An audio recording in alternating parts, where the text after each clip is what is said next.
2. Why did the Bible call the Sabbath a sign between God and Israel? Answer. The Sabbath was a sign for Israel, but not exclusive to Israel. Skeptics often cite Exodus 31:13-17, where the Sabbath is called a sign between God and Israel. However, this does not mean the Sabbath was only for the Jews. A closer examination of Scripture reveals that the Sabbath was for all people, not just Israel. 1. The Sabbath was established before Israel existed. Genesis 2:2-3, KJV. And on the seventh day God ended his work which he had made, and he rested on the seventh day from all his work which he had made. And God blessed the seventh day and sanctified it, because that in it he had rested from all his work which God created and made. The Sabbath was set apart at creation, long before Israel existed, proving that it was never meant only for the Jewish people. 2. Abraham kept the Sabbath. Before Israel was a nation, Genesis 26:5, KJV. Because that Abraham obeyed my voice, and kept my charge, my commandments, my statutes, and my laws.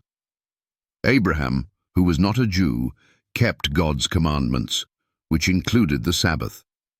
This shows that obedience to God's laws was not exclusive to Israel. 3. Israel was chosen to be a light to the nations, not to keep the Sabbath to themselves. Isaiah 42:6, KJV.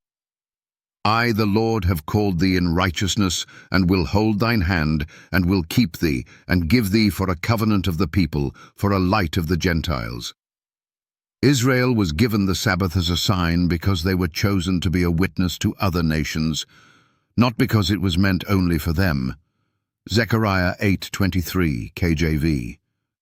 Thus saith the Lord of hosts, in those days it shall come to pass, that 10 men shall take hold out of all languages of the nations, even shall take hold of the skirt of him that is a Jew, saying, We will go with you, for we have heard that God is with you.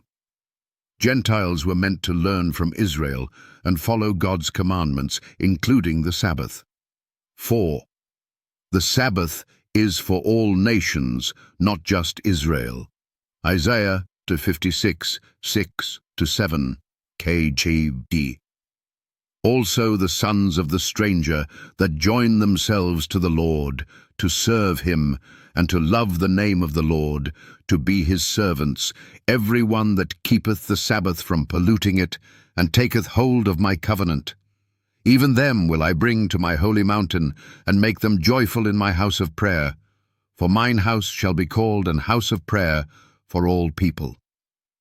God explicitly says Gentiles, sons of the stranger, who keep the Sabbath will be blessed.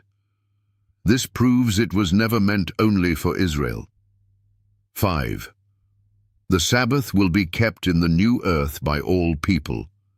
Isaiah 66:22-23, KJV.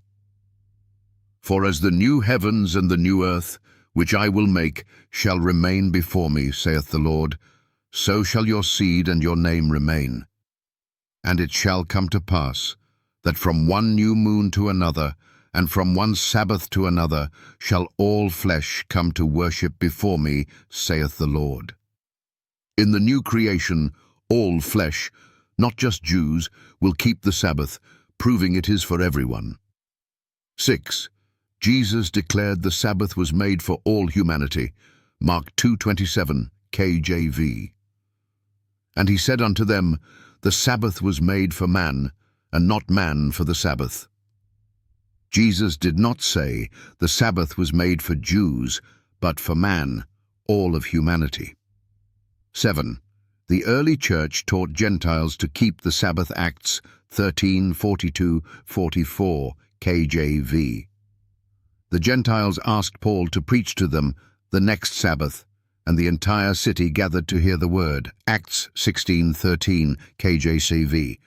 Paul went to a place of prayer on the Sabbath, showing continued observance among believers, including Gentiles. Conclusion. Yes, the Sabbath was a sign between God and Israel, but this does not mean it was only for them. Israel was chosen to be a witness to all nations, not to monopolize God's law. The Bible clearly teaches that the Sabbath existed before Israel, was intended for all people, and will be kept by all believers in the new earth. The argument that the Sabbath was only for Jews ignores the broader biblical teaching that God's laws, including the Sabbath, apply to everyone who follows him.